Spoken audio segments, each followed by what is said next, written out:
Good morning. It is Tuesday the 17th. This is what's on the agenda. Countdown to crucial UK jobs data. Russia and Ukraine talk territory in Geneva.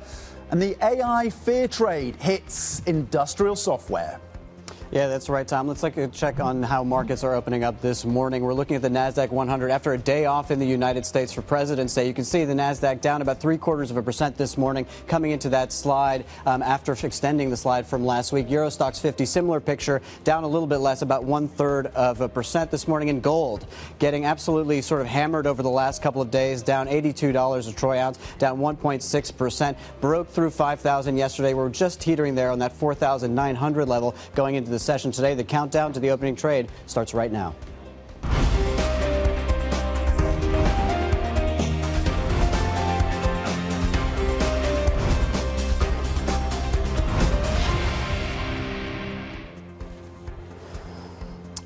Good morning. Let's get you up to speed on what is happening in the UK. Data dropping right now. It's a really big week for UK data. We have inflation tomorrow, but today it's focused on the jobs data.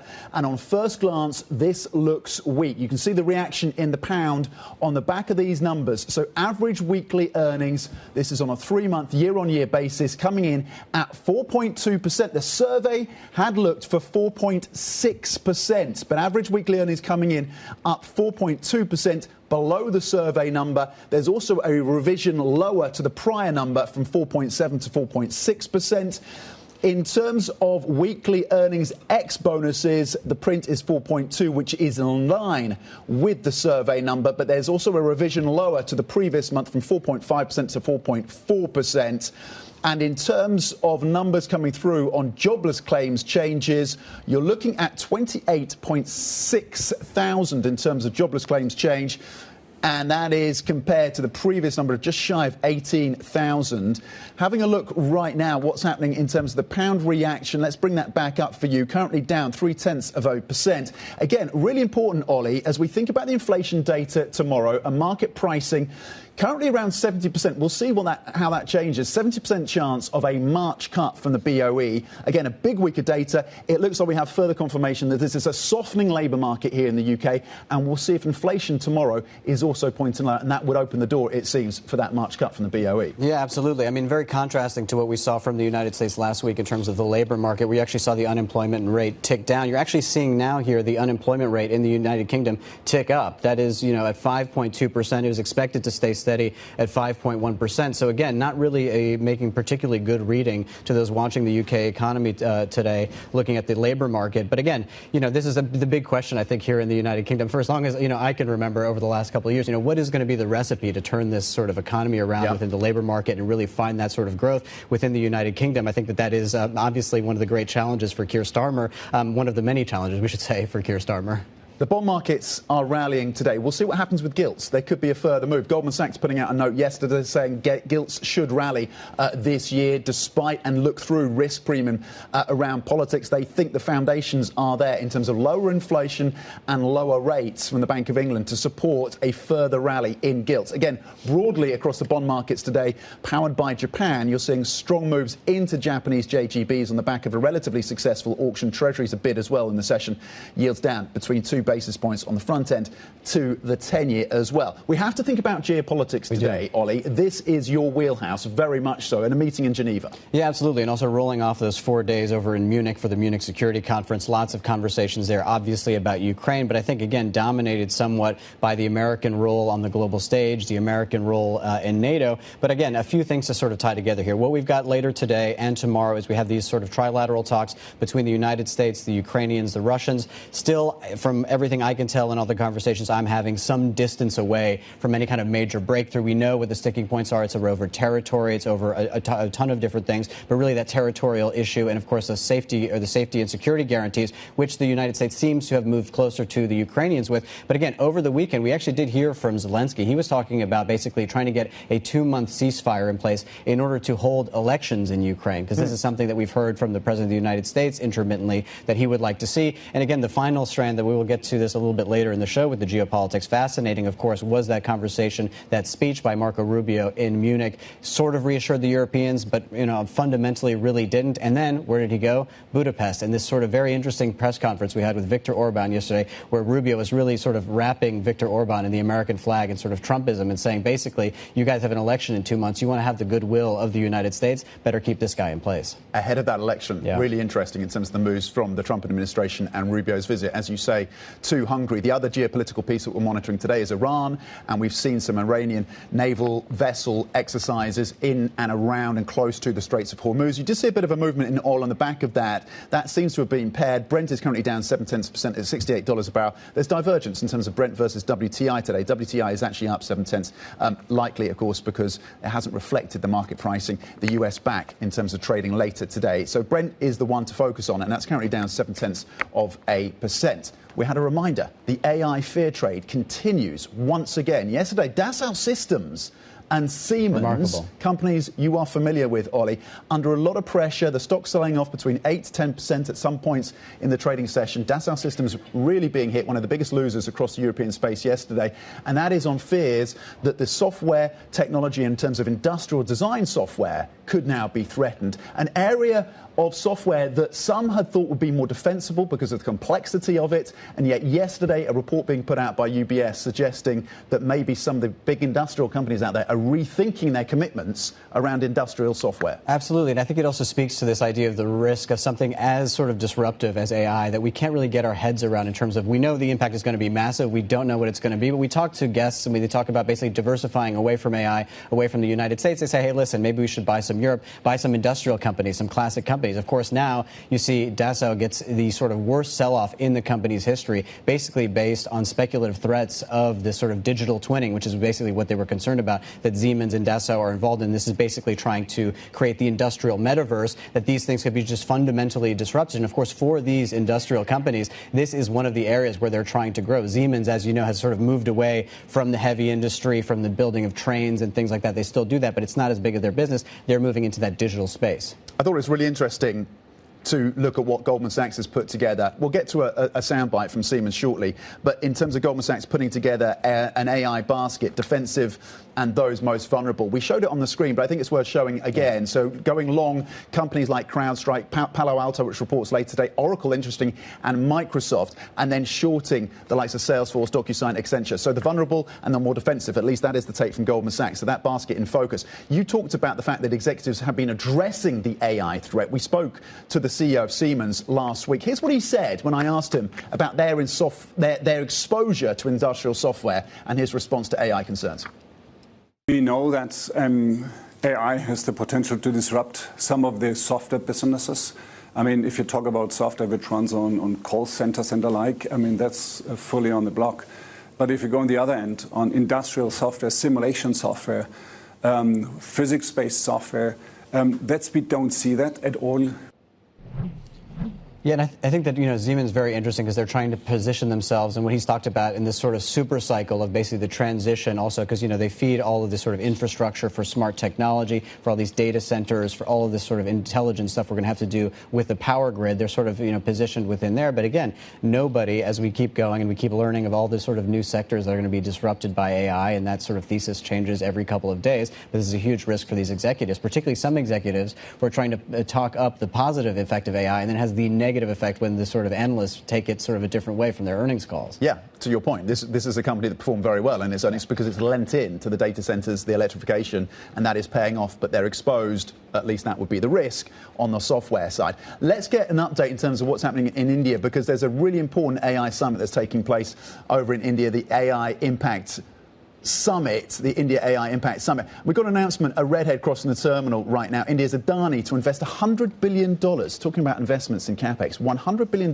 being invested by Adani by 2035 on AI-ready data centers. So just a reminder that CapEx spend continues with a particular focus on India, and you expect more news lines out of that summit through this week. We've been in some big stories in terms of in the mining space in the last 12 hours or so, with a big focus on what's happening in copper. Let's bring you the latest when it comes to Antofagasta on earnings. Full year revenue beating estimates, Ollie. So they see consolidated capex in 2026 at around $3.4 billion US. Copper is a big play, of course, for Antofagasta. Copper production seen at between 650,000 to 700,000 tons. This is seen as an undersupplied market when it comes to copper, hence the price action that we've seen to the upside. Pre-tax profit coming in at between 3.6 billion. This is the estimate, the full year pre-tax profit estimate, between 3.16 billion and close to 3.2 billion, Ollie. Yeah, and it builds on kind of what we were talking about yesterday with BHP. Of course, earlier in the morning, we were awaiting earnings from BHP, and the miners were the biggest losers yesterday on the index when the sort of index opened up. Of course, BHP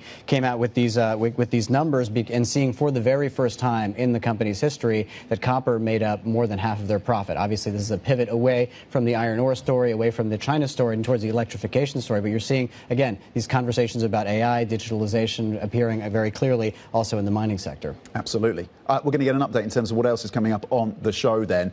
Ollie, give us the rundown in terms of who we're going to be speaking to. Some great guests through the next 2 hours. Yeah, we're going to dissect a lot of that UK data with a senior research economist at Aberdeen. We're going to speak to Andrew Chorlton, CIO of fixed income at M&G, Ben Gutteridge, markets insights strategist at Invesco, and Sonali Punhani, the UK economist for the Bank of America. Of course, we're going to be watching very closely all of that UK data, and really, is there a recipe out here to turn this UK economy around? We've been in the doldrums for quite some time, Tom. Yeah, and how much does the onus land on the doorstep of the Bank of England in terms of reviving this UK economy? Here's what else to think about today then.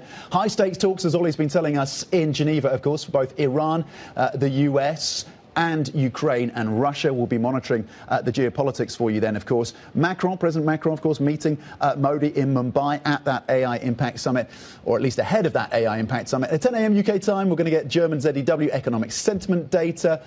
EU finance ministers will be meeting in Brussels, and it is the deadline for 13F filings. So we'll be across that story for you as well. Yeah, and Tom, as you sort of bring us the update on the Iran talks, we're getting from Iranian press that those talks will start at about 9:30 local time, so just over an hour from now. Let's get to everything else you need to know about this morning. Hyatt Hotels executive chairman Tom Pritzker is retiring from his position and won't stand for re-election to the company's board, citing an association with Jeffrey Epstein. Pritzker says he deeply regrets his association with Epstein and Ghislaine Maxwell and decided to quit the role he's held since 2004 after discussions with fellow board members.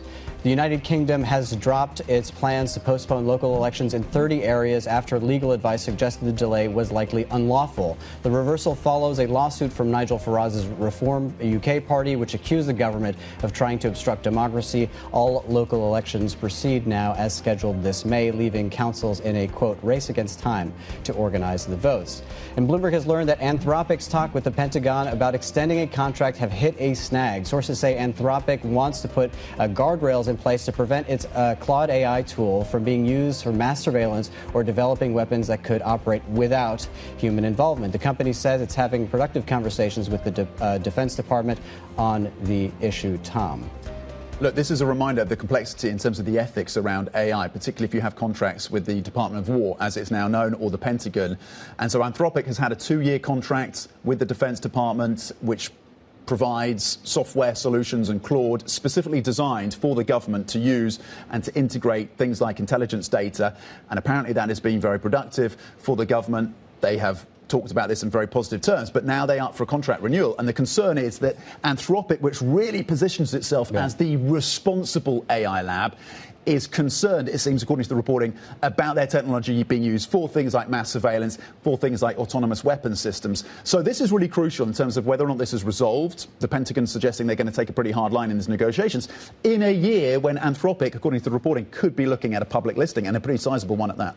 Yeah, absolutely. But also thinking about sort of, they're currently in a position to have this kind of leverage over the Pentagon. I mean, they will not necessarily always be in this position. We know how quickly the AI sort of technology is evolving through time. I mean, is there going to be another company that's a little bit more willing to move on these sorts of things? But again, at the end of the day, from, sort of an American citizen perspective, this idea of mass surveillance ever since Iraq and the Patriot Act and these sorts of things, there's a lot of concern domestically about this. So to have a company pushing back is certainly something they'll be watching very closely, to say nothing, Tom, of sort of automated sort of killing machines that have basically no human involvement, obviously something that is out of science fiction and quite terrifying. Which brings us to the story about XAI and SpaceX apparently in this bid for it's a Pentagon competition worth up to $100 million to build voice-controlled autonomous mass drone swarms. Yeah, I mean, as we were talking about before, we're just building the Terminator film basically in real time, aren't we?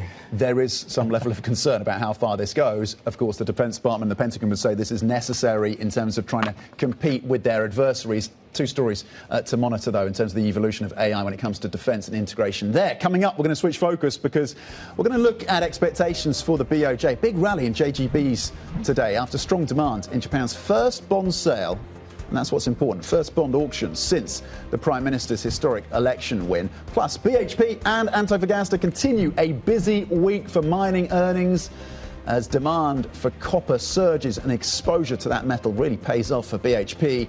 Up next, we're going to dig into the UK jobs data and look ahead to tomorrow's inflation reading, what it all means for the Bank of England. Wages coming in softer. If you have any questions of your own for our guests, send them to us on IB plus BB TV Go. This is Bloomberg.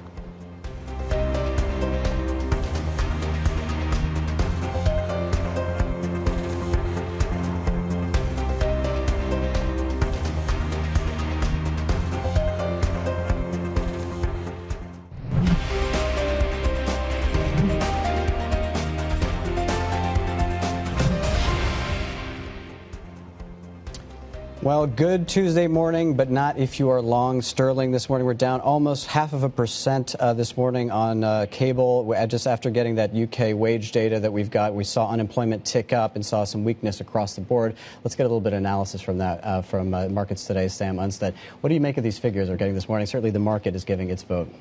Yeah, I think broadly this is, kind of what was expected. So the jobs data in the UK, as we kind of have to say almost every month, is really messy. You know, it can be very difficult to kind of get a very clear view of exactly how the labour market is performing. I think this report gives you a pretty clear indication. Wage growth, particularly wage growth excluding bonuses, the underlying wage growth way below expectations, slowing quite a bit, including them not so much. Private sector growth, wage growth, are the lowest in 5 years. So again, the lowest in 5 years. Everything is kind of moving in the right direction from the Bank of England meeting that we just had, and that kind of more dovish view that they were promoting there. Unemployment ticking up a little bit as well. So really, just all the metrics that you might want to see for a slightly more dovish tilt are pretty much there. On the messiness of the UK data, when does it become less messy, Sam? I mean, are they fixing this for us? Do we get a clear picture by the end of this year? Look, Tom, I mean, I hope so, enormously, because, you know, this is what's had to happen over the course of the last couple of years is looking at a lot of private reports, at kind of picking lots of different things into a kind of mosaic of what's going on in the jobs market.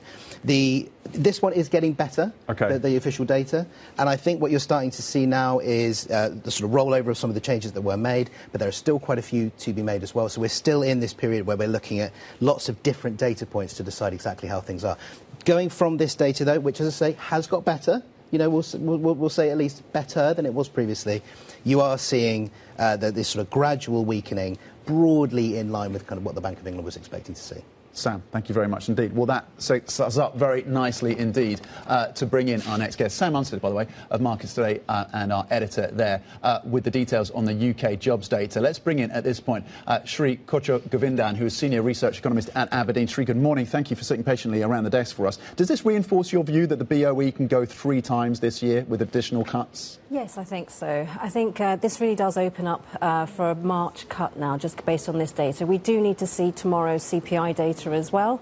But just looking at this detail in terms of wage growth, that does filter through into the services outlook in a few months' time. So that's something that's a key indicator that the Bank of England will be looking at.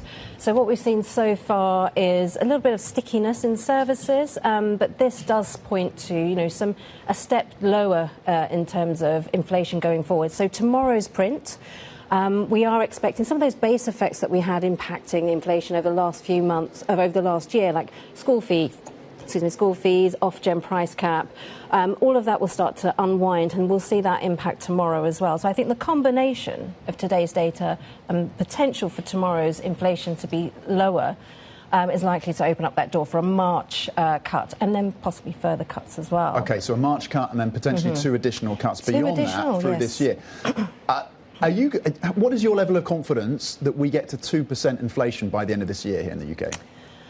I think, yes, by the end of the year, I think there is I would say in terms of confidence, there are, potential shocks, as some of the Bank of England board members have talked about, but I think I think there is, because we have this weaker growth outlook. GDP recently has been lackluster. Consumer spending has been lackluster. We do have savings, but that's precautionary savings. So I just think the growth outlook and that underlying inflation pressure is starting to ease off. So, indeed, I think it does open up that doorway for that extra cut that we're looking for. The market hasn't quite priced in yet. Going from the United Kingdom to the United States, trying to join together the two kind of main data points we got last week in terms of the labor market, also in CPI, and kind of the sort of dancing, Fed mandates of the two. What did we get from the two, and which do you think is in the driver's seat at this stage of the mandates? I think, so first of all, we're not expecting any cuts, obviously, until the next Fed chair is in place. So we're on hold for the moment. But beyond that, there is this sort of dilemma for economists in that you do start to see that fiscal boost coming through, supporting growth potentially. But if you look at the dynamics within set growth aside and look at just the employment and the inflation, as you say, the two aspects of the mandate, employment is looking a bit lackluster. We did have that headline payrolls growth sort of overshooting. However, you look at the details, there is a methodological change, so part of it's technical. A lot of it is constant, that jobs growth was concentrated in healthcare and social assistance. So it's not a broad-based jobs growth that you would see in a healthy labour market. So again, that's just leading to some of our concern about the economy and that K-shaped recovery that we're seeing.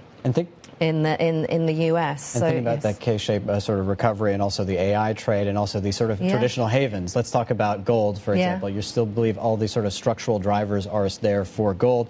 Are we sort of very clear on what's driving gold at the moment? And as a consequence of your sort of thesis, where do you see gold sort of ending this year? Where do you see the direction on that? I think the direction, obviously, it's been exceptionally choppy this year. And I think the returns that we saw last year across gold and silver were exceptional. So maybe not the same scale of returns. But we still have a number of different drivers for gold. And the main one would be the structural demand from central banks, emerging market central banks as well. This is very broad.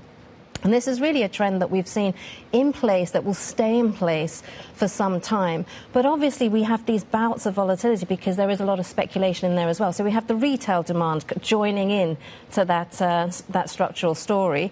And that can become quite frothy and speculative. So I think that's what we're seeing, is that much more choppy path, but still a climb higher for gold in particular. And I think what we might see is, whereas last year, or the last 6 months or so, it's been every metal has been joining that party. Maybe there'll be a bit more of a distinction in terms of gold on the one hand.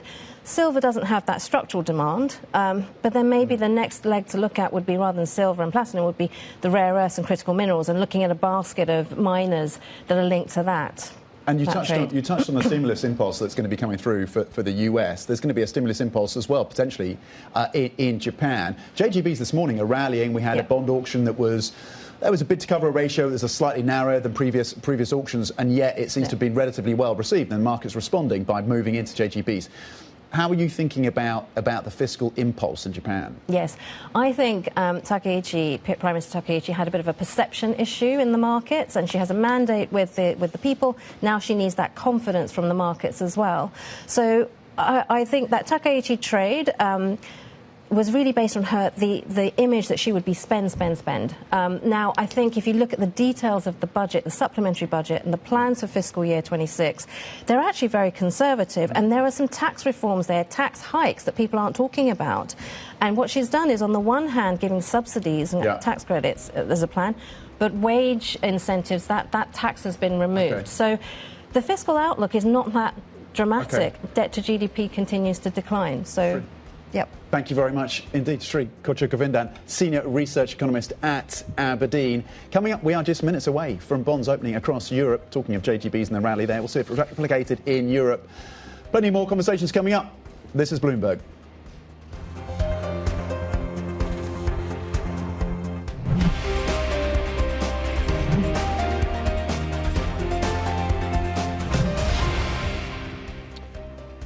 We are 30 minutes from the start of the opening trade. Your market's shaping up this morning. Thus, in the futures market, you can see the Euro Stoxx 50 down about 0.5% this morning. FTSE 100, despite the sort of negative numbers over on the sort of wages and the employment data, basically flat this morning. And futures in France down by about 0.5%. We should also say NASDAQ futures, after being closed yesterday for cash trading, also down about 0.75%, Tom. Let's check in on the bond markets then. Currently, you're seeing a bit of a rally. It's continued, in fact, the last few days, a rally in terms of sovereign debt. I'm seeing it really pronounced over in Japan, and we'll get a pricing there shortly. But JGBs are rallying. In sovereign debt in Europe then, the German bonds, currently you're seeing yields lower between 1, close to 2 basis points across the curve. You're almost 2 basis points lower on the 10-year at 2.73. BTPs seeing a bit of a bid as well over in Italy. And in France, OATs, you've got the 10-year currently, you're looking at yields down close to 2 basis points at 3.32. We'll be watching gilts, of course, at the open of trade there at 8 a.m. UK on the back of that softer wage data, the pound under pressure. For more, let's bring in Andy Chorlton, fixed income CIO at M&G Investments. Andy, good morning. Let's start with the Japan story then. Where are we on the Takeichi trade? JGB's a bid this morning. Yeah, it's kind of amazing. My entire career, you've not really had to think about Japan. It wasn't really a decision you ever had to make, and now all of a sudden it's kind of important. We quite like them. A little bit tactically at the moment. We think there's that transition trade where people are resetting expectations, but certainly at these levels, as your prior guest said, the uncertainty of the budget's out of the way. So we're cautiously constructive. You quite like them. Where on the long end JGBs? Where do you want to be sitting right now? I think the long end, like in every market, can be a little bit technical. So probably a little bit short in the 10 to 15 year part of the curve. The long end feels to be, in most markets now, very much driven by lifers and pension plans. And if you're not close enough to that technical, it's something that you need to be pretty careful about. I want to get your sort of appraisal of where the European market, bond market specifically, kind of rests in this sort of hunt for havens. Now some of the traditional havens behaving sometimes like gold, like a meme stock. Does that change kind of the picture for fixed income, and particularly on the European continent? I'm thinking a lot of Germany. I think Germany, if you think about the change in bond markets in recent years, in the last sort of 12, 18 months, Germany's probably that place that has kind of held its identity as a safe haven. It does what you expect. If you take away that one move when they announced the new defence spending, we got a big sharp move then, and then it went quiet. What we see talking to clients is diversification is the key word. Wherever they're positioned now, they want to be more diversified, whether that's clients looking at Asian fixed income in Europe for the first time. I was in the US last week. US clients now beginning to think a bit more internationally, cautiously so.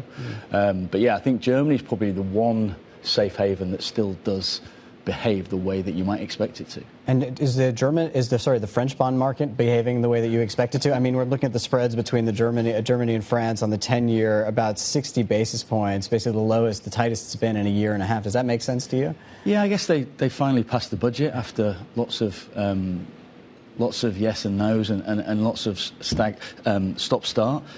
It wasn't the most the most decisive budget, but it was kind of in the right direction, reducing the deficit, I think, from 5.4 to 5%.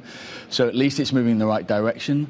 Unfortunately, the challenge with all markets is once you lose that reputation, and now France is seen not as part of the core, but very much in line with the Italys, the Greeces of this world, it's very difficult to revert that. So we'd need to see consistent bondholder-friendly action from the government to continue before we see it go back to where it used to be. But that's a while away. We've got a redhead crossing the terminal right now when it comes to the UK. Traders, not a big surprise, but traders boosting their bets on the BOE, fully pricing in 2 cuts. You're looking at an almost 80% chance now. Market's pricing in almost an 80% chance that they do cut in March. So that has moved high in terms of expectations around March. And then, again, expecting 51, close to 52 basis points in terms of cuts through this year to get down to 325. Some guests we've been talking to think you get to 3% by the end of this year. Andy, what do you think happens? Goldman Sachs put out a note yesterday saying gilts will rally through 2026 despite political risk, and maybe with a view that you get to 4% on the 10-year by the end of the year. Do you align with that view? So there's an important caveat there, without political risk. If the politics stays stable and the government can get through its little bout of uncertainty at the moment. I think that's plausible.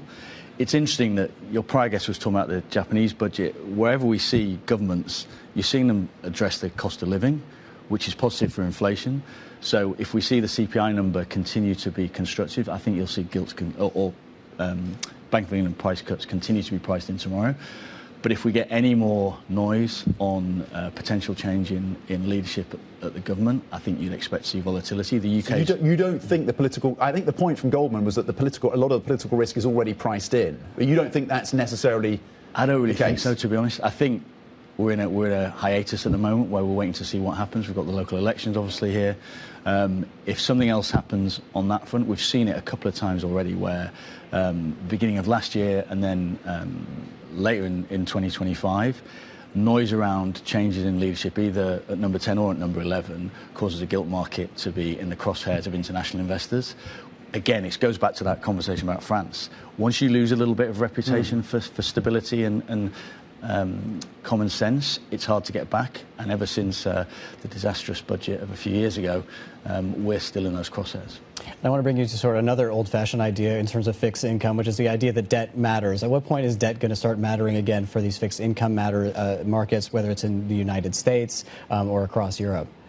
Well, I do think it matters, and I think whilst we haven't necessarily, or whilst governments around the world haven't necessarily solved the structural problems, frankly because it's politically too difficult, the electorate doesn't want to pay for all the largesse and the support they were given by COVID and the defence spending. You are seeing debt management office or the equivalent in different countries act more tactically to try and target issuance where the demand is, which is certainly tactically supportive for bond markets.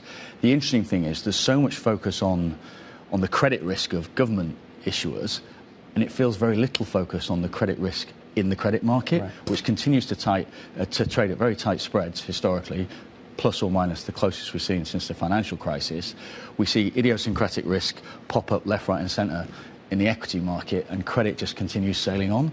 That can't persist. Well, we've been dealing with sovereign debt. We'll have to get you back to talk a little bit more about the credit market, because that's something that we definitely need to focus on. Andy Trollton, fixed income CIO at M&G Investments, thank you so much for your time this morning. So from the markets to the geopolitics, another round of U.S. brokered talks between Russia and Ukraine set to get underway today in Geneva very shortly, with major sticking points still unresolved. The negotiations come amid continued fighting and deep division over land and security guarantees. For more, let's get to Geneva and bring in Hugo Miller, our very own. What are the main issues today on the table in Geneva? Are there any signs that either side is preparing to make meaningful concessions? Are these talks, do you think, going to be meaningful in any kind of breakthrough fashion? Good morning. Well, the sun has finally come out after 48 hours here in Geneva, but anyone tempted to reach for a metaphor, I think, may be misguided. To be honest, expectations are low, in part because of the two sides that are coming to the equation. It's the same negotiating team that has come representing Ukraine, but on the Russian side you have Vladimir Medinsky, who's very much a kind of a Putin loyalist, Putin hardliner, and maximalist. And so in terms of where they are apart on the issue of land, it's still very far. Donbass is the sticking point. Both sides are quite far apart on that. And what's even perhaps telling is that a U.S. proposal for a kind of special economic zone that would, a free zone that would separate the two sides, ironically, that is one proposal that both Russia and Ukraine do not seem excited about. And so it gives you a sense of just quite how far apart they are, that even a U.S.-led proposal, neither side can agree on. Yeah, and we heard that, didn't we, recently from the Ukrainian President Zelensky, talking about the fact that both Russia and Ukraine seem to be opposed to that idea. We also heard, Hugo, from Zelensky talking about the continuing attacks, of course, and they've been targeting infrastructure, particularly energy infrastructure and heating infrastructure, utilities in Ukraine, those Russian attacks, and that could make progress harder as well. Indeed, and I think Putin has tactically used the winter, the extreme cold. It's been a very bitter winter in Kyiv, and has really used that in a very cynical way to continue up attacks on the energy infrastructure. And it had seemed about 2-3 weeks ago that there might be an agreement that there would be a ceasefire and a halt on all attacks on energy infrastructure, but that quickly fell apart. And I would imagine, or a cynic might say, that as long as the weather stays cold, Russia will continue to kind of exploit that as a way of trying to destroy morale among the civilian population in Ukraine. And so Marco Rubio was really sort of in focus for all Europeans watching the Munich Security Conference. I think there was a lot of breath holding after what we got from J.D. Vance last year, waiting to hear from Marco Rubio. But I think that also what was very significant for me is not what he said, but also what he did. He also went, after going to Munich, to Germany, he went over to Budapest to speak with Viktor Orban and gave a sort of very sort of pro-Orban press conference. Have a listen to Rubio. And that person-to-person connection that you've established with the president has made all the difference in the world in building this relationship and in hopefully growing this relationship even more. It is the kind of thing that I think, for example, I can say to you with confidence that President Trump is deeply committed to your success, because your success is our success. And he's saying that President Trump is very committed to Orban's success. That's 2 months before the election that is happening within Hungary. What did you make of that press conference? Where does that sort of fit into the Ukraine question? Or do you think that with this new American foreign policy, these two issues are kind of segregated? It's a good question. Clearly, to me, the takeaway I get from that is that Viktor Orban needs this. He is really behind in the polls to a much fresher face in the form of Peter Magyar. There was even a manufactured sex scandal that my colleagues in Budapest say has not really stuck. In terms of Magyar's lead over Orban is still quite significant. And so this is Orban's election to lose. And I think he's calling in a favor with Marco Rubio, Donald Trump. It's very easy for Rubio to pop over from Munich and lend some support. Importantly, he only visited 2 states after Munich. One is Slovakia, where Peter Fico is very much seen as a kind of Trump loyalist or ally, and then to try to shore up support for Orban. I guess the result will be come election time 2 months from now. Hugo Miller, thank you very much indeed. In Geneva, as we watch those talks, of course, between the Ukrainians and the Russians that kick off shortly, and of course on the visit by the Secretary of State Marco Rubio, of course, to Hungary, and what that means potentially for the elections taking place. Pretty consequential and pretty fascinating in terms of the dynamics, in terms of that relationship and how the US appears to be leaning in. Ollie. And on that, yeah, I mean, so one of the things I found very, very interesting within that press conference was another thing that Marco Rubio said very explicitly to Viktor Orban. Said basically, you know what, we've got your back. Trump has got your back. You've got this very important personal relationship. No matter what comes, even if your country has kind of financial problems, we'll be there. You know, and I'm wondering whether that's a nod to kind of what the United States did with Milei and Argentina and that sort of thing. But again, it's very fascinating sort of development. Is Argentina a playbook that they dust off for Hungary? And how much of a carrot is that? And how much of a signal is that to the voters in Hungary as they kind of walk around the edges of intervening? Yeah, and speaking so explicitly about that. Right?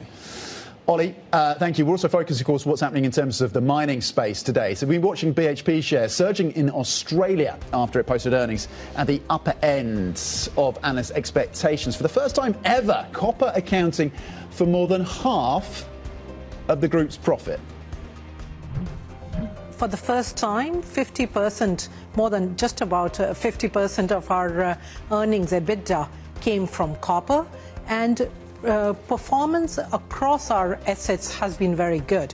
To take example of Escondida, which is our largest mine that we run in Chile, we are revising the guidance up for this year and next year, which means that we will be producing more copper in the constructive copper price environment that we are in. OK, we're going to hear more from BHP's CFO later in the show.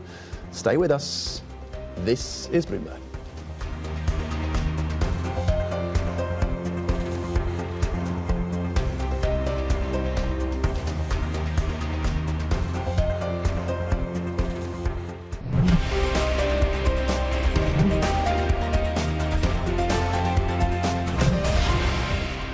Of course, the yen's stability is important. But to me, it's not just about stability, but I also think that compared to the purchasing power parity exchange rate produced by IMF, for instance, it's about 90s. So compared to that, it is very weak.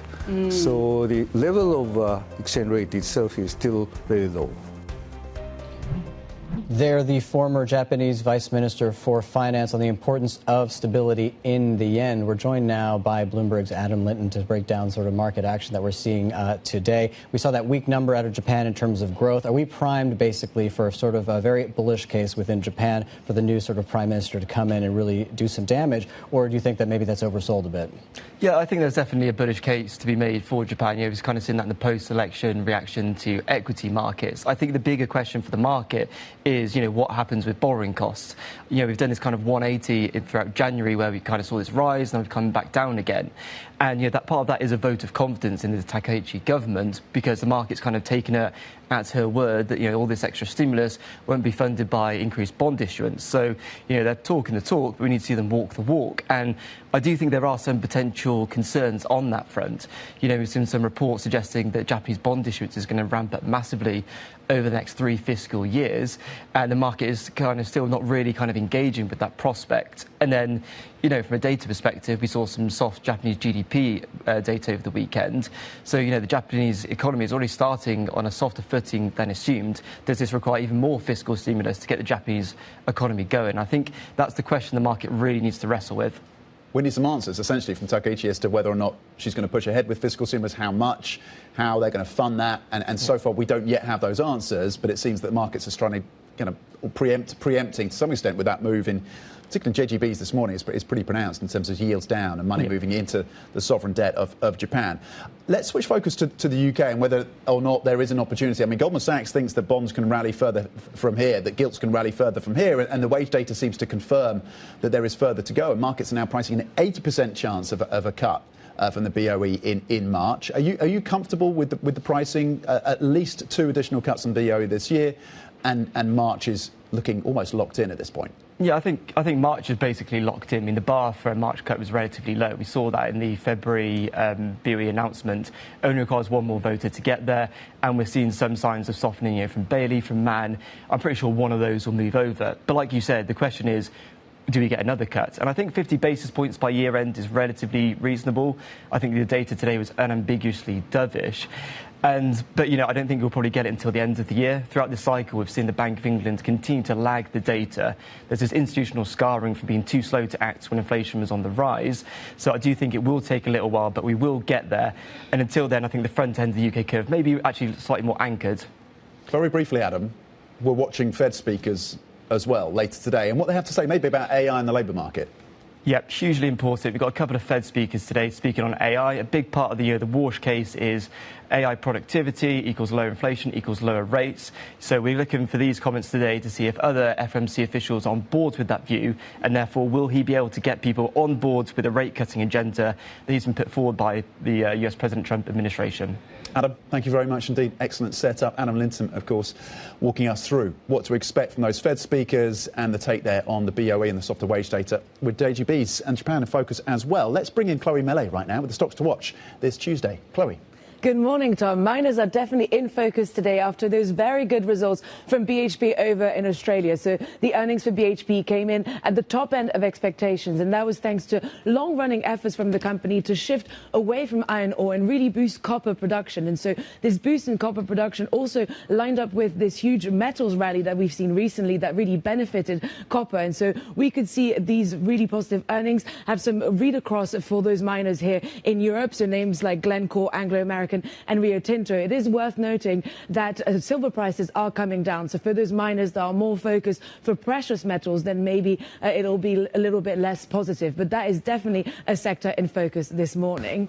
Moving on to Zurich Airport, which has reached an agreement with airlines on airport charges starting in October. And so those will be reduced by about 10% starting from October. And that was worse than what analysts had expected. So that could weigh on the shares today. And JP Morgan analysts have said that this will come in as as a slight disappointment. And so that is something that we could also weigh a little bit on CapEx guidance, but that it could also potentially be a bit of a clearing event, removing some of the uncertainty that had really weighed on the stock recently. So let's keep an eye on Zurich Airport today. And finally, Genmab, the biotech company that is specialized in cancer medicines, is also in focus after being upgraded to a buy rating at Jefferies. And this comes in just a few hours before the earnings. They're reporting later today after the close. Investors will be really focused on the guidance for 2026, and they are also saying that the profitability could be potentially hurt a little bit by the costs related to the deal, the $8 billion deal for Merus that was completed in late 2025. So that is also really a stock in focus ahead of those earnings later. Well, Chloe, Melly, thank you very much for that roundup of the stocks that we're watching ahead of the open this morning. Looking at some of the commodities, obviously the miners is going to be a big focus for us this morning. We're seeing gold down by 1.5% this morning, silver down by 2.25%. So sort of interesting to see also kind of the outlook from all of these miners, not just in terms of their results, but what they're making of the kind of wild price fluctuation we've been seeing. To your point, the volatility is there for gold, and it's being reminded of that today. Again, down 1.4%. To your point, silver down 2% as well. We expect a bit more volatility in silver, but gold building in that volatility, and a reminder of that today. Yeah. Really interesting in terms of what's going to happen with gilts as well. The pound down 0.5%, more than 0.5%. So there should be some activity in the gilt markets as markets price in now about an 80% chance of a BOE cut. Whether or not the Bank of England is behind the curve on softer wages, and we'll see what happens with inflation tomorrow. Yeah, and you're seeing that sort of represented in the futures picture. If you look at the futures across Europe, we're looking for a down day across the board, with one notable exception, the FTSE 100. I guess those are bets on the Bank of England being a bit more dovish, having that sort of permission after that sort of weaker job data a little earlier today. It is the opening trade. Futures, to Ollie's point, pointing lower broadly, down 0.4%. Stay with us. We'll bring you the open. This is Bloomberg.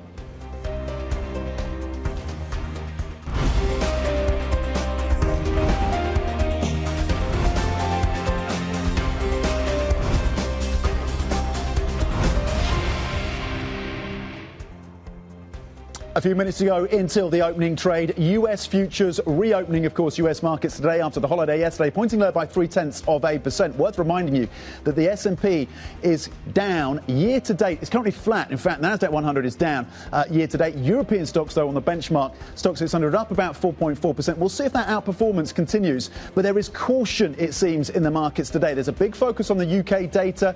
That could move what's happening in terms of gilt. Certainly the pound has been moving lower. We've got inflation data out tomorrow. We've got Fed speak as well. Conversations about labour and AI. The AI fear trade continues. You saw companies like Dassault Systems hit badly, and Siemens as well yesterday. Again, US futures pointing low by 0.3%. Let's look at the futures setup for Europe then, after some very modest gains yesterday. FTSE 100 futures pointing to gains of 22 points, and that could be on expectations of further rate cuts from the BOE. DAX futures pointing lower by 66 points, and across the benchmark 50 futures pointing lower by about 0.4%. Ollie, individual stocks that you and I are looking at. Yeah, we're going to be watching closely the UK market there. You can see bucking the trend across Europe. They're up by about 0.1%. Really looking at that after that unemployment data in the United Kingdom was came in near a 5-year high. The wages were cooling across the board, something that we're watching very closely. Of course, we're also watching the miners after those earnings we had out of BHP yesterday. Really seeing the copper trade paying off for a number of these companies. Antofagasta really synonymous with copper. We're going to be looking at that at the open. And IHG also announcing a buyback of almost $1 billion, $950 million buyback, Tom. So another thing to watch at the open here. We're counting down. 9 seconds to go. To your point, miners will be in focus. Pressure across the commodities space, from oil to copper to iron ore, gold and silver as well. Gold under pressure again. The volatility is there for the yellow metal. The focus, of course, on the UK FTSE 100 is currently flat. Let's see how that adjusts. It's now pointing to gains, positive currently just by a few points. We look at the real estate market as well. We'll see if the house builders move on expectations of additional rate cuts from the BOE. Markets pricing in an 80% chance that the BOE does cut then in March. Focus on the banks as well. See how that sector performs on expectations of lower rates. Across the benchmark, Stoxx 600 a little bit softer as the futures had suggested. Currently down 0.2%. The CAC current over in France down 0.1%. The IBEX in Spain looking at similar losses, and we are waiting for that print on the DAX, of course. We're going to get some Fed speakers later today. That is going to be really interesting, I think, in terms of what they have to say about the labour market and about AI. Mary Daly of the San Francisco Fed, of course, will be speaking, so we'll tune in to that. The US markets reopening after President's Day holiday. Ollie, what are you seeing on a kind of sector-by-sector basis? What is standing out to you right now? Yeah, in the first couple of seconds of trade here, we've got the sort of biggest winner, biggest gainer today on the stock 600, up about 0.6%. That is going to be travel and leisure. Also catching a bid here for the automotive sector, about 1/3% up. Chemicals gaining by about 1/8%. If we go to the losers this morning, you might be surprised, Tom, to discover that the basic resources are yet again, as they were yesterday morning, the biggest loser on the stock 600, down by about 1%.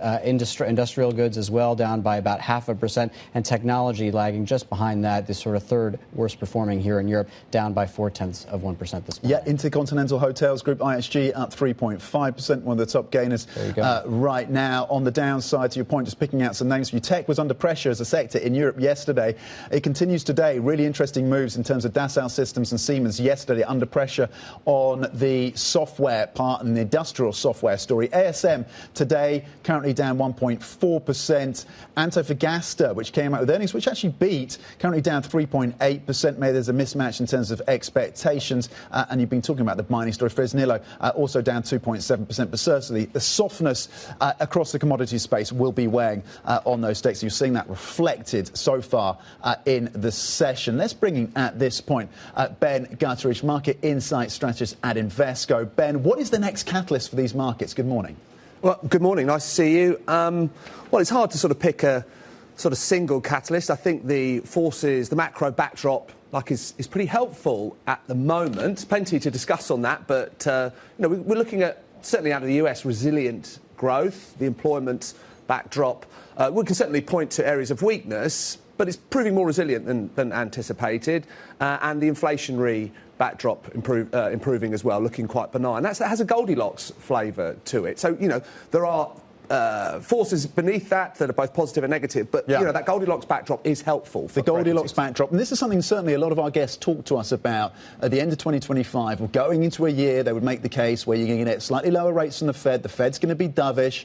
You're going to get that stimulus coming through in terms of the tax cuts, the Trump administration leading up to the midterms. That is going to be providing a supportive backdrop to equities, and yet the S&P 500 is essentially flat year to date. The Nasdaq 100 is down. The AI fear is there, but you're holding on to that thesis by the sounds of it, Ben. Yeah, I think so. I mean, that thesis is generally supportive for equities. I wish I was more out of consensus versus all the other guests you've had on, but no, I think that is generally. But the fact that you're holding to that view is somewhat counter consensus now. Well, it's nice to be original on that basis. Always original. But look, I think whilst there is the Goldilocks backdrop supports risk taking, of course there is this big AI challenge in the US at the moment. I think shareholders looking more and more concerned about not the strain that some of these businesses are putting on balance sheet, that would be pushing it too hard, but the AI capex being funded more out of, putting strain on free cash flow rather than, let's say, balance sheets. Maybe a little bit of debt being raised to fund some of this AI capex,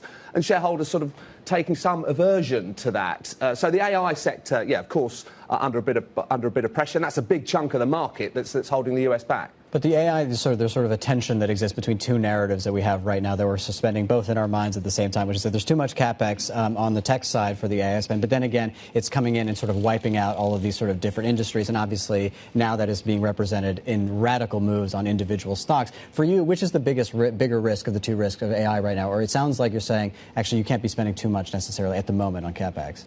Well, I would say no matter which way you sort of look at it, we do have a view, but if the AI capex continues sort of unabashed, that will reveal itself in share price, potentially share price weakness for those big spenders. But because of the balance sheet challenges, but of course the revenue collectors are winning out of that. But likewise, if they decide to sort of hold back a little bit on that spending, it's some relief that their balance sheets are okay, but the revenue collectors are not winning out of that. So there is something of an offset between them. But of course, as you say, outside of the sort of immediate coalface of AI spend, there are businesses that are harnessing this technology and proving sort of margin supportive. Of course, there are question marks about what that means for for job creation into the future. But for margins today, like that is another positive story. But the AI capex, the AI theme, looks like there's some offsetting forces in there that are hard to pick. Yeah, and of course there's obviously some concerns that this could move, it's moving very radically in either direction. You're also advising to get a little bit more diversification into international equities. What do you have specifically in mind in trying to kind of diversify? Well, I mean, the darling of global equity markets is the UK, of course, at the moment, enjoying some nice momentum and, certainly isn't a tech play that has been a diversification source that hasn't been helpful up until about sort of last year or so. And, of course, we know the UK economic story isn't particularly perky at the moment, but we see rate cuts coming through. That could be supportive for the economy in the second half of the year. And in the meantime, you have some great businesses where valuations aren't so demanding. Now, I know there's a lot of eye-rolling at valuation comparisons with the UK and the rest of the world. Some sectors, it's unfair to compare, but there are like-for-like businesses sort of in the energy, in tobaccos, in mining, that are trading on discounts to international peers, which just seems like an opportunity. What do you do with the software story at this point, Ben? I mean, Goldman Sachs they put out a basket, they got an index looking at the losers and the winners across the software space. You've touched on this, but how wrestling with that question in terms of how much AI disruption there is to some of these legacy names, how much clarity you have in terms of forward earnings, in terms of multiples, whether or not we have to completely reassess that part of the thesis, at least if we look out 12 to 24 months. Where do you land? Well, look, we would go sort of underweight if, from a broad perspective. When we're not bearish there, we think the earnings story is real, and there'll be winners and losers. It could be quite hard to pick those winners and losers, but the earnings story is still pretty powerful. And actually, like, valuations, clearly aren't outstandingly cheap, but compared to like a .com bubble era and versus the amount of growth, earnings growth that we're seeing, we don't think they're too daunting. We just think there's like a catch-up trade elsewhere, and that you could get something of a repeat of 2025 and indeed year to date, where US markets are a little more pedestrian and international markets represent a better opportunity. Is diversifying, is that the hedge, or are there other hedges? Are there other insurance policies you can put around your portfolio in what feels like quite a nervy moment for markets? Yeah, well, I mean, I think, like, it depends what you're sort of hedging against. I mean, like recessionary risk, which isn't our base case, you still think like bonds, sovereign bonds, treasuries, long duration would still be helpful in that environment. Now, we're underweight that part of the market because it's not our base case, but if you have a recessionary type outcome, then that would be a nice hedge for portfolios.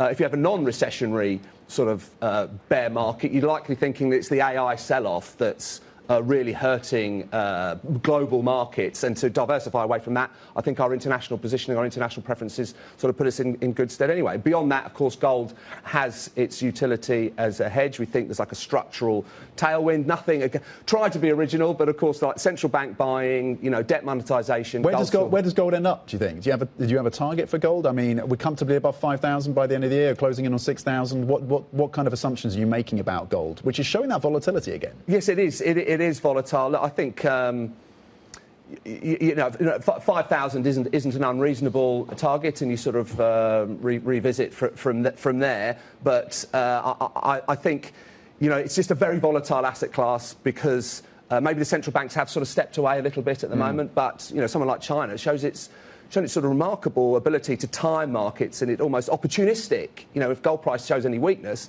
China may well step in and buy a load more. So whilst the central banks sort of stepped away a little bit, injecting a bit of volatility, sort of debt monetisation and general diversifying away from treasuries, I think is supportive for gold. But I'm sort of wincing at trying to put a price target on this. Sorry about that. But no, it's fine. 5,000 is very brave, Ben, given that we're at 4,919. Well, we can $80. When we get there, we'll revisit.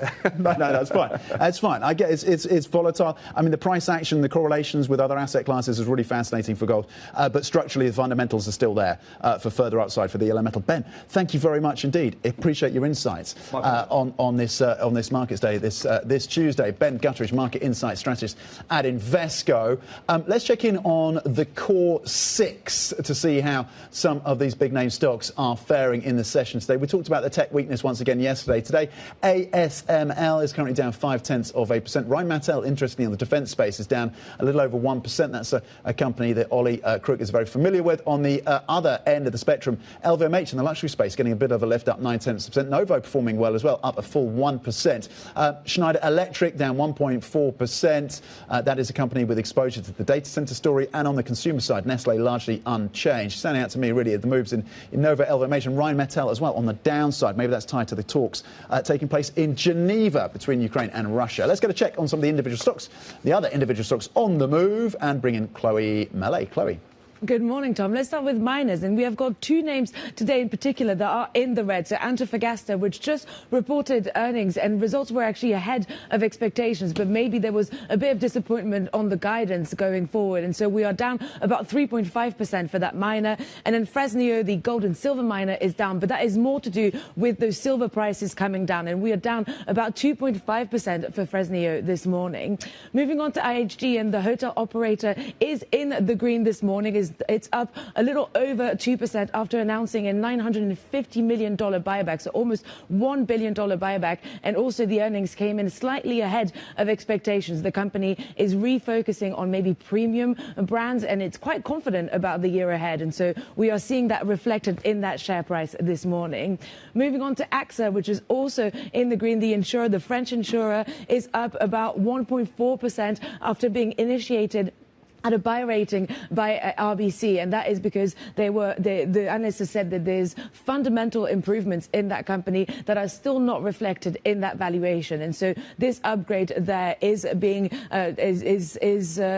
taken quite well by the market, and we are up for that company. And finally, Truecaller is down about 7%. This is a software company. It reported earnings that disappointed, and it's also part of this broader AI fear gripping the markets. That has been a really key theme over the last couple of weeks, and so we are seeing shares taking quite the hit this morning for Truecaller. Well, Chloe Mallet, thank you very much for that roundup of the stocks, and we'll be talking a lot more about the sort of mining sector in our next segment. That being said, looking at Antofagasta this morning, down 3.3%. Basic Resources, the worst performing sector on the Stock 600 in the early moments of trade. However, there were bumper profits from BHP, from copper for the first time, more than half of their profits coming from copper. We'll speak to the CFO next. We'll have a little bit of that interview for you after the break. This is Bloomberg.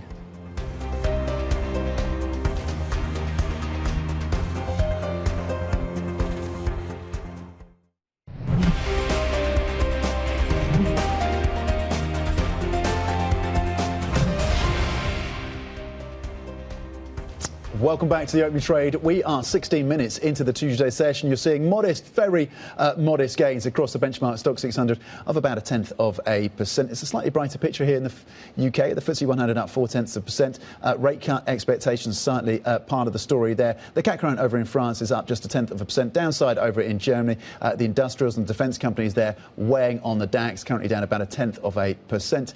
And we're marking, of course, what's happening over in France, as I mentioned, just currently up 1/10. Let's briefly check in, talking to the UK story, what's happening in the gilt markets. You are seeing a bit of a bid for the sovereign debt of the UK on the back of softer wage data. So gilts are bid, yields are down, as you can see, between 2 and 3, close to 3 basis points. There you go, at the front end, 355. Goldman Sachs saying you could get to 4% on the UK 10-year by the end of the year. The inflation data will be consequential tomorrow. Markets pricing in now and an 80% chance that the BOE will cut next month. Let's get to the mining space, though, from the macro to the micro. BHP shares surging after it posted earnings at the upper end of analyst expectations. A years-long shoring up of copper production combining with an historic metals rally offset a lacklustre period for its giant iron ore business. Copper accounted for more than half of the group's profit for the first time. Vandita Pant, CFO for BHP, gave us her take on the company's performance. Very pleased with the copper performance in the half, along with the rest of the portfolio, Paul. For the first time, 50%, more than just about 50% of our earnings, EBITDA, came from copper, and performance across our assets has been very good. To take example of Escondida, which is our largest mine that we run in Chile, we are revising the guidance up for this year and next year, which means that we will be producing more copper in the constructive copper price environment that we are in. So very pleased with that. We have 4 very attractive copper programs around the world, in Chile, in Argentina, in Australia, and in the US, which means that we will increase our copper production from where we are into the future as well. Just last 4 years, copper has increased by 30% in production volume, and we are the largest copper producer in the world. So from here, we go into increase in copper to 2.5 million tons of copper equivalent, including byproducts, volume by mid-30s. BHP CFO Vandita Pant speaking to Bloomberg. Staying on mining earnings, let's bring in Clara Fiera Marquez, Bloomberg Managing Editor for Asian Energy and Commodities. Clara, thank you for your time. How important was copper then in delivering these positive numbers for BHP? Very important indeed. I mean, it's been an incredible period for the metal space, whether you look at precious metals or at base metals. Copper in particular has really rallied, and it was up by almost a third. That drove profit higher for the segment and took it over 50% for the first time. So a real shift for a miner that for a long time had really been heavily dependent on its iron ore business in Western Australia. And that's been one of Mike Henry's great missions as CEO, was to really turn it into a truly diversified company. And where does that leave the conversation around iron ore and potash? We've obviously had a lot of talk about copper, a lot of talk about gold and silver. What about those sort of less loved commodities at the moment? Not quite so shiny, but iron ore is still almost half of the group's earnings. It's still vital. There's some question over those negotiations going on with the Chinese state-owned iron ore buyer. That is tough, the company acknowledged. But, you know, still sustaining decent levels, just not quite the shiny growth that we saw in the copper space. Potash, however, will be producing from next year, and the company really is betting on that to be another big pillar of growth into the future.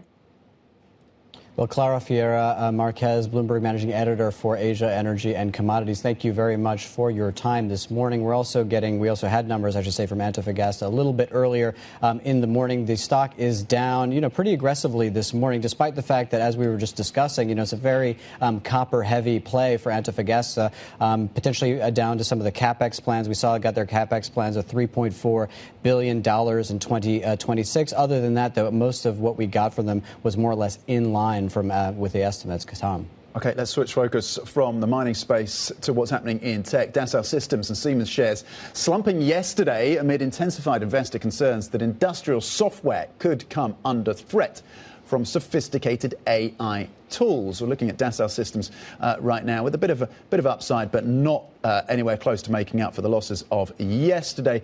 Siemens not moving a huge amount. For more, let's bring in Bloomberg's senior strategist Neil Campling. Neil, that was a bit of a rupture yesterday, industrial software. How much should we read into it? This was on the back of a UBS note.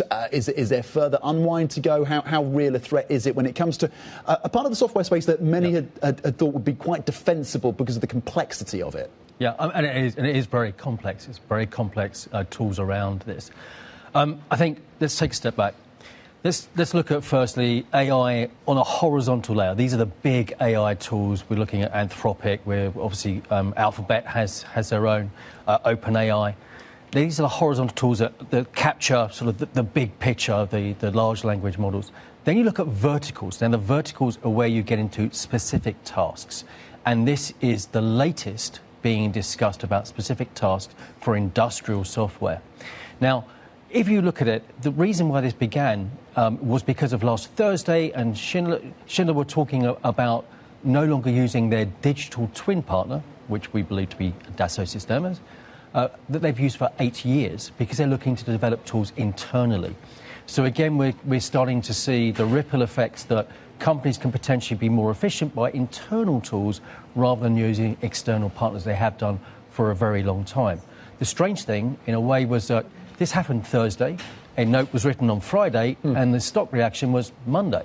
So, again, I suppose that points to the nervousness that's in the marketplace around trying to understand the long-term implications. And how much nervousness is there in the relationship between the Department of War and Anthropic at the moment? This is a really super fascinating story we were talking about earlier in the show, that basically the Claude tool, they want safeguards against basically mass surveillance, presumably for American populations, and of course having basically kill orders being required to be given by human beings. Yeah, absolutely, and these kill orders have been something that has been getting a lot of attention on social media, on the X platform, for example. They really ramped up last week, actually, with some of these conversations. And I think this comes down to, again, the big question, which is who owns the data and who has access to the data. Data in the wrong hands can obviously be used for bad purposes, like with any technology.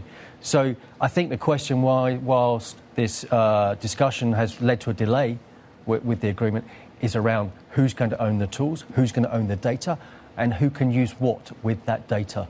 And, that's a big question for any of these big tech platforms that we have going forward, I think. The terms of service is really interesting. I remember speaking to the CEO, one of the co-CEOs of Helsing, and you posed the question, for example, if the AfD wins power in Germany, do you continue to supply an AfD-led government in Germany? And he comes down to, well, it's the terms of service. Do they meet our terms of service? But it becomes more complicated.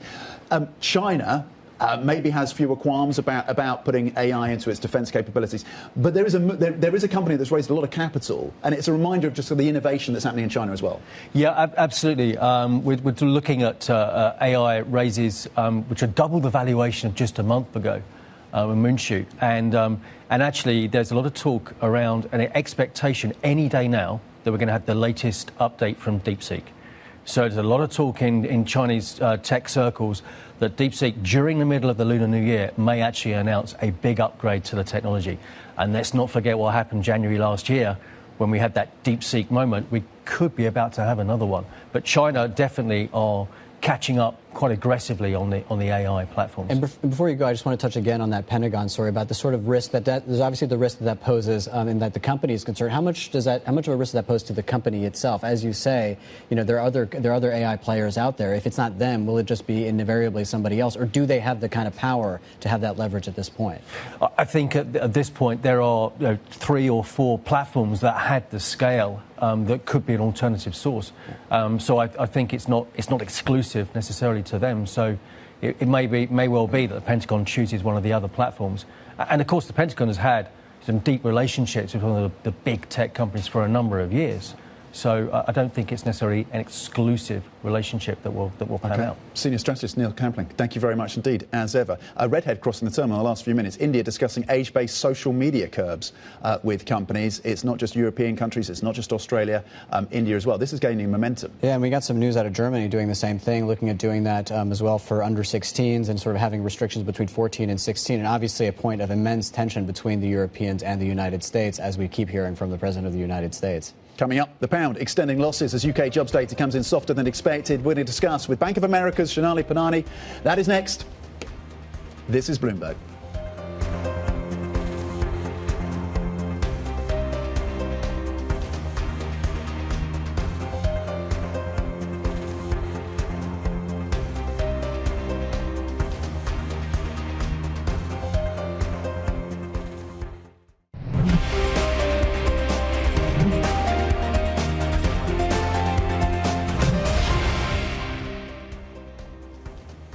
This is the opening trade. We are 30 minutes into today's session. Across the benchmark then, you're seeing very modest gains. So building on the very modest upside that you saw yesterday, there's a bit of a theme here. There's caution in these markets, but grinding out gains nonetheless. On the headline basis, up 0.1%. Over in Germany, it's the industrials, it's the defence names that are being a bit of a drag on the DAX. That index is down just 6 points. CAC current over in France gaining 16 points, up 0.2%. Basic resources, miners also under pressure. There's a commodity sell-off. BHP, though, coming out with some strong earnings. Antofagasta also a beat on earnings, but it's the pressure coming through on the likes of copper and silver and gold in the session today that's proving a bit of a drag. The FTSE 100, though, up 41 points, up 0.4%. There's an expectation that the BOE can go further in rate cuts. 80% now, that is the expectation. The market's pricing an 80% chance that the BOE does cut in March. In terms of how this breaks down across the Stock 600, on the members, higher and lower. You're seeing 377 names posting gains in the sessions today, 210 on the downside. Tech is under pressure again in terms of volumes on a week, of course, when you've got the Chinese markets closed, but volumes in the European space were looking like that. We've moved on to some of the individual names. Relex, of course, has been very much in focus in terms of the software sell-off story. A bit of recovery then for the UK-listed name today, up 3.5%. The question marks around which software names are vulnerable and which are defensible from AI and disruption continue. You've got the Goldman basket that we've been looking at today. BHP Group then gaining 1.8% on the back of a very solid picture when it comes particularly to the copper part of the business, offsetting the softness in iron ore and its exposure to the Chinese market. Real estate still underwater in China, so less demand for iron ore. AXA in the insurance space up 1.7%. There is an improvement in terms of growth targets for that company. In terms of the laggards, let's flip the board and have a look at plus 500, the trading platform. Wow, look at that, down 6.3%. Executives set to sell 1.5 million shares via Goldman Sachs. According to the reporting, Schneider Electric has got a big exposure to data centers. That stock is down 2.7%. ASML, of course, the maker of lithography machines. In terms of that demand for the hardware piece of the AI story is very much a central player. Today, it's down 1%. The AI disruption story, a bit of a drag on ASML, but of course it provides the picks and shovels to that story. But that name is down 0.9%. Ollie, what are you looking at? Yeah, that's right, Tom. Thanks for those movers over there. Here's what we're looking at elsewhere across the world. Euro area finance chiefs are pushing to expand the euro's global role as the United States President Donald Trump roils markets and the U.S. dollar weakens. Over the weekend, the European Central Bank announced that it's prepared to offer euro liquidity to central banks from around the world.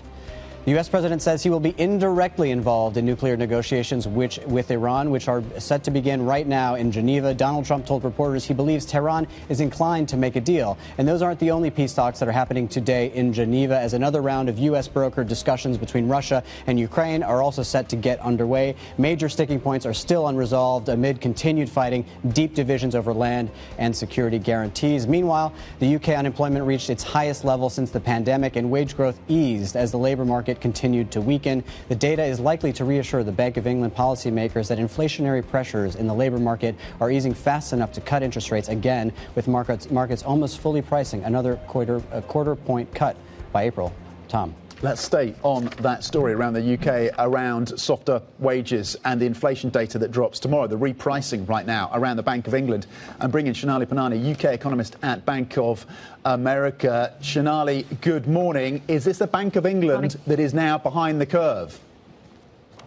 Look, I don't think so. I mean, look, I think the data has been weaker than expected. But if you look at the Bank of England's forecast, they were already projecting a bit of a pickup in unemployment. Maybe it's happened a bit earlier than their forecast, but they had already a fairly dovish set of forecasts. And if you look at the data, I mean, yes, the unemployment rate has picked up, but the payroll numbers, they have been revised away. So the weakness that we've seen in payrolls in December has been revised away. The one in January was a bit less than expected. And if you look at the pay growth numbers, yes, the year-on-year numbers have come down, but the monthly increases in the wage number have firmed up yet again.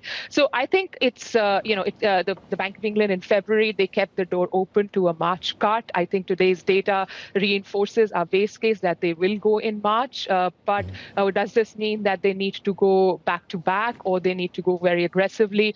In my opinion, the data has not weakened enough yet for us to make that conclusion.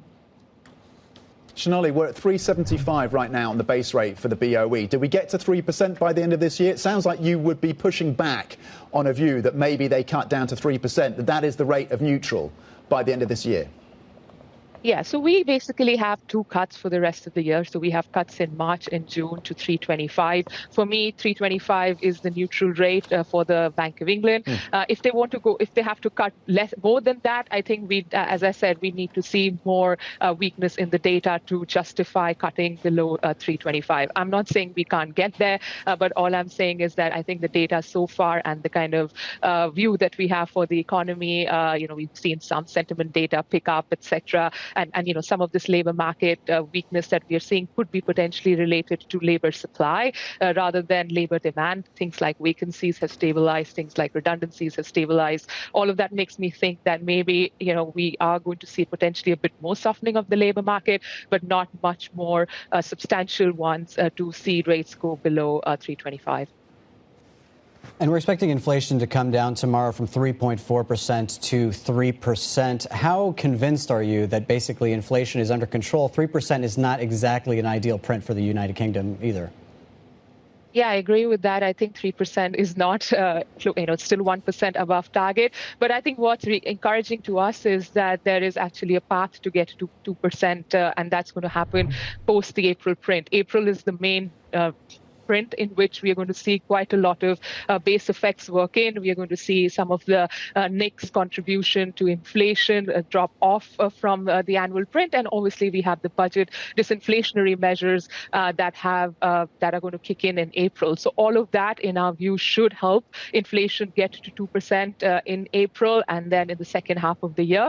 The question obviously remains how sustainable inflation is at 2%. And there, things like wage expectations and pay expectations matter a lot. And when we saw in the February MPR, we saw that the wage settlement data is coming close to 3.4.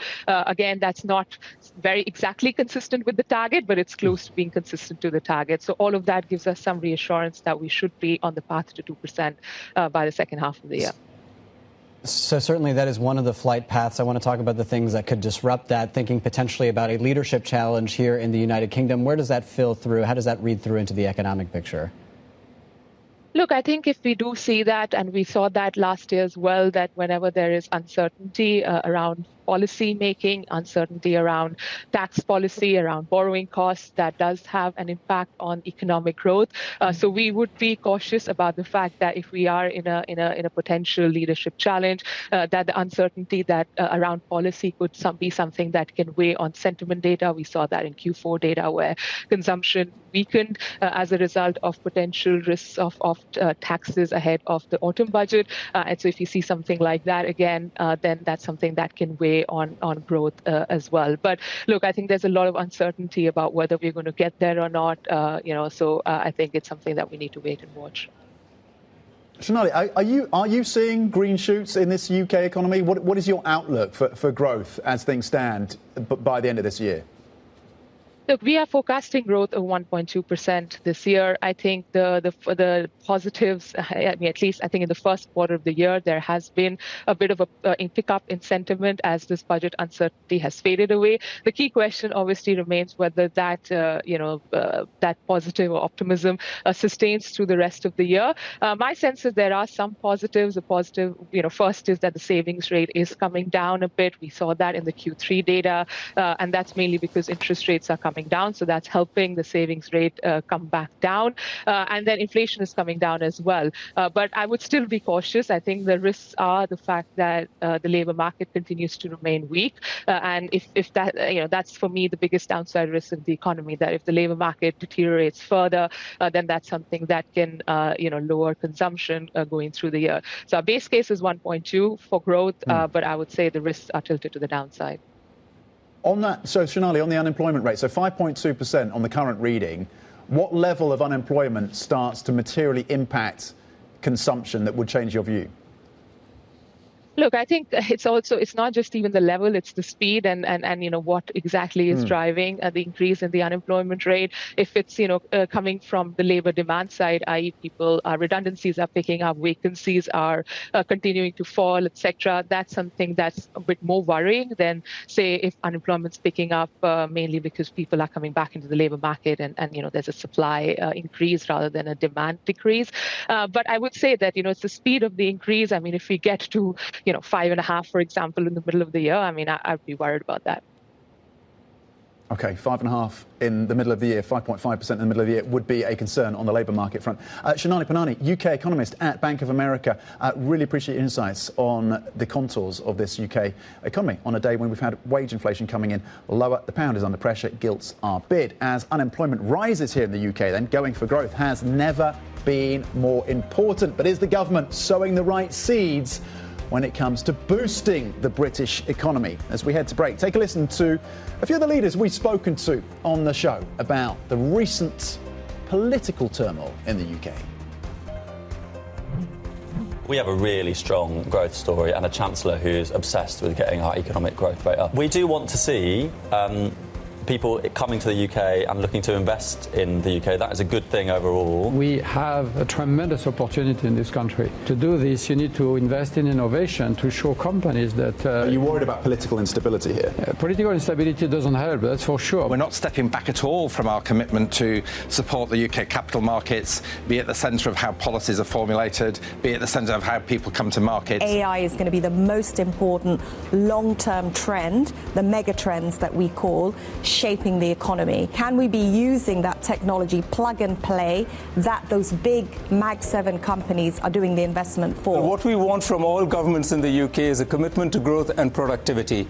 We think the markets look for stability in financial policy and economic policy, and you can see that in the way the markets are trading. And so what we look for is stability, predictability, and policies that drive growth and support business and industry.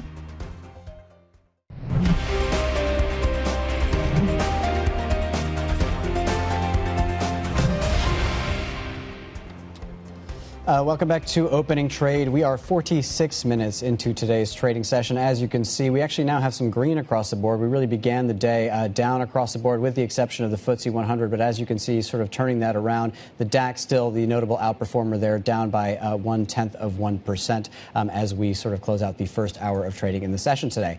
But as the U.S. dollar weakens amid geopolitical upheaval, Euro area finance ministers are pushing to expand the role of the single currency. They met in Brussels yesterday, and on their agenda was the promotion of the currency's issuance and the use in transaction. Let's get more with Bloomberg's Brussels bureau chief, Suzanne Lynch. Good morning, Suzanne. So listen, take us through sort of the specifics of this. We get a lot of high-minded ideas out of the European Union and kind of what the euro's role should be. How are they actually hoping to execute this, and how much of a risk is that there will actually be a strengthening of the euro as a consequence of this, something that we know the French have objected to? Yes, absolutely, Oliver. I mean, this is very much the subject of the moment here as finance ministers met yesterday and the EU finance ministers are meeting again today. Now, as you say, yesterday the role of the euro was front and centre of discussion. I think in terms of specifics, the most significant thing that has happened of late is this decision announcement by the European Central Bank on Saturday to increase euro liquidity, those repo facilities for the euro. They're trying to make this more accessible for issuance, for transaction. And I think this was a very powerful statement by the ECB in Frankfurt about how they see the role of the euro. I think it's fair to say with the geopolitical turmoil, with the economic developments in the United States, the euro, they see an opening here to try and kind of challenge, maybe not take over, but challenge that dollar dominance that we have seen for so long. As you say, though, there are other concerns because the strengthening of the euro is bad news for European exporters. And we saw a number of figures, not just the French. We also saw the EU Commissioner, Valdis Dombrovskis, the Economy Commissioner. He also raised concerns saying, you know, we need to be aware of the spillover effects when it comes to any possible appreciation of the euro. Yeah, and certainly that has been a question for CEOs during earnings season, hasn't it, in terms of euro strength.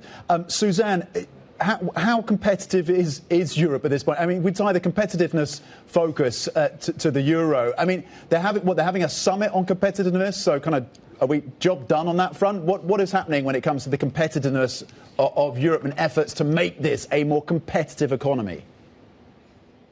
Yeah, you're absolutely right. I mean, the two things are linked, really. Part of the policy around this kind of enhancing the international profile of the euro is it's predicated on the idea that the EU and the Eurozone economy improves, that it boosts its competitiveness and that it's able to compete better in the world stage.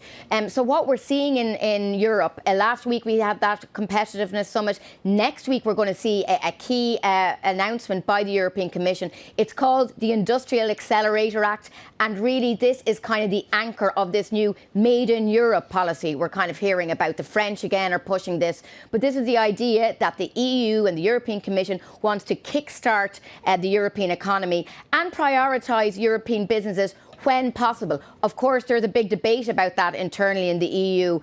Friedrich Merz, the German Chancellor, last week warned that there have to be limits on that. You know, a lot of countries in the EU depend on free trade. They want to keep trading. They are a bit uncomfortable about this new protectionist stance by the EU. But yesterday we did have some details of what that act is going to look like. And one example, for example, is there going to be measures to try and boost the uptake of green steel. That's one of the elements, for example, as they try and kickstart the European manufacturing landscape.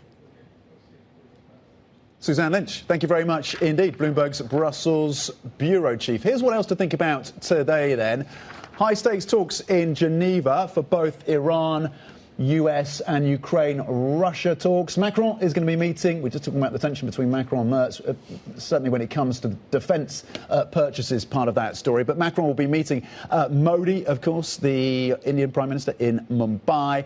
And at 10 a.m. UK time, we're going to get the ZEW, or ZEW, Economic Sentiment Survey. That's at 10 UK time. We'll break that for you. EU finance ministers also meeting in Brussels. And we have a deadline for the 13F filings. Ollie, you've got your finger on the pulse, still having lived and breathed the German economy. Are we seeing a turnaround? Are we seeing that fiscal stimulus start to turn the sentiment around in the German economy? Is it becoming a driver of Eurozone strength this year? I think Germans are beginning to think about being more optimistic. Now, you know, having lived in Germany for 3 years, that actually is a significant development given how pessimistic they have been over the last few years. But if you look at what we're expecting from the ZEW survey a little bit later today, there are two parts of the survey, right? There's the current conditions and there are expectations into the future. And if you pull up that chart, we'll have the two lines of where those two things are developing. The current situation is still basically on the floor. That's the blue line there. Basically, current expectations, they're not feeling very good about the economy at the moment. However, as you can see on the other end, the sort of looking forward and the sort of growth picture looking ahead is at its highest level it's been in several years, 4 or 5 years. So really, we're beginning to feel that sentiment shift a little bit in Germany. That is obviously, Tom, largely in part to the idea that the stimulus is starting to really hit the road over in Germany. And, you know, obviously we're talking about the UK data today, but I think that for the European continent, the German growth story is going to be absolutely fundamental over the next couple of years. We're talking about potentially €1 trillion worth of stimulus over the next 10 years. So really a very sort of governing factor on the growth. Some of that cash has gone out the door already. A lot of people saying it's going to be about implementation with Germany as well, and whether or not they can actually push this money through, get it out of the door quickly, get it to the right industries, not just defence, but on the infrastructure piece as well, of course. On the markets, the broader markets, let's bring in Skylar Montgomery-Koenig now of Bloomberg MLive, of course. So let's switch focus from Germany to the UK, because UK data kind of woke us up this morning. Fortunately, we had something to talk about, and gilt moves have been significant. The pound's under pressure. How marked is this? Where are we in this journey for the UK? Yeah, I mean, I think the data this morning was a very clear dovish bias on kind of both factors that you're thinking about from an unemployment standpoint as well as wages. So the unemployment rate ticked up, which wasn't expected, and it's at levels that are pretty comparable to your kind of COVID peak. So it's at 5.2, and 5.3 was the peak that we got during COVID. So that's not a great activity demand backdrop for the UK. At the same time, wages came down more than expected, and so that's the other part that you're really looking for Bank of England cuts, is whether or not inflation comes down. Now, we have inflation data coming out tomorrow morning. The expectation is for headline to drop by a very chunky number, by 40 basis points. 40 basis points? 40 basis points for headline almost inflation year on year to drop.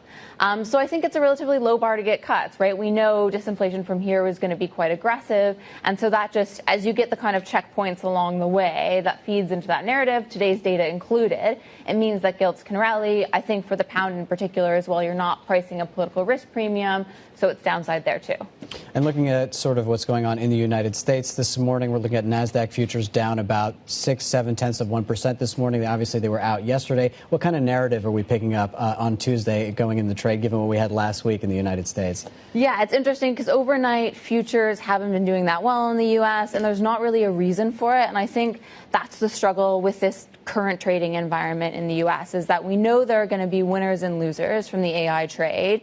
We just don't know which one. So it's a question of, monetization of that CapEx spend as well as how that CapEx spend is financed.